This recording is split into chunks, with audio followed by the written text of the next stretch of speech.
So there's about 100, well, there's 190 in the building. Yeah, and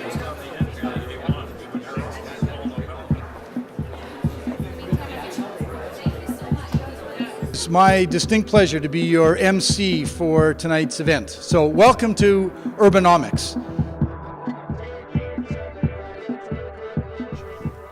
So the question is, why does this apply to Winnipeg? Because, sometimes people say, I've heard, this is Winnipeg, it's not Toronto, and Susan hears it all the time. Well, my question is, why wouldn't this apply to Winnipeg? Like, I have to say, I've heard the same thing. I heard it in Toronto when we started in '96. I heard it in Ottawa. It's like, no, this doesn't make sense, or whatever. This is not New York when we were in Toronto in '96, and then it was, this is not Toronto when we were in, in Ottawa in 2001, and then Montreal was like, well, what?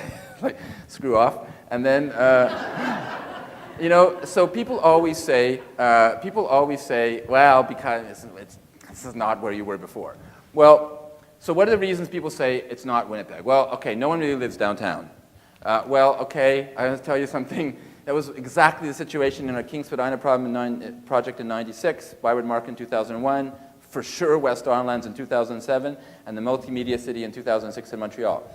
Those areas were like nothing compared to what we have in downtown Winnipeg today. I mean, they were empty, void, wastelands, a lot of them. So here you have a living, breathing city with amenities, with existing restaurants on the upturn. So I don't buy into that one.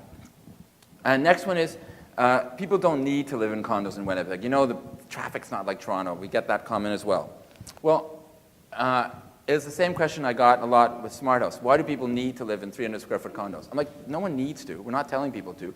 But there are people who want, a big segment of the population wants an urban lifestyle, wants this type of thing. And whether you have to live in it, like it's true that if you live in an inner suburb here or a suburb here, you can get to the office in 20 minutes, maybe. I know it could take, in Toronto, it could take an hour and a half, 2 hours. But here, it's not about that. It's about people actually wanting something. And my view is that they have not been offered that in this marketplace yet. Yes, there have been condos available. But they've been relatively small, under the radar. They haven't been high-profile things the way Glasshouse is, a big, tall glass tower downtown.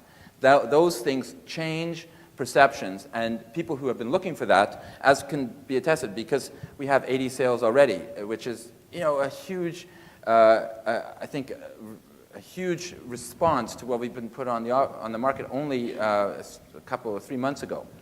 So, as far as I could see, with respect to Winnipeg, early adopters of our product in this city, I see no reason why it's different than early adopters in our Toronto project in the late '90s, or in Montreal, or in Ottawa, and hopefully in Halifax next week. So, last point.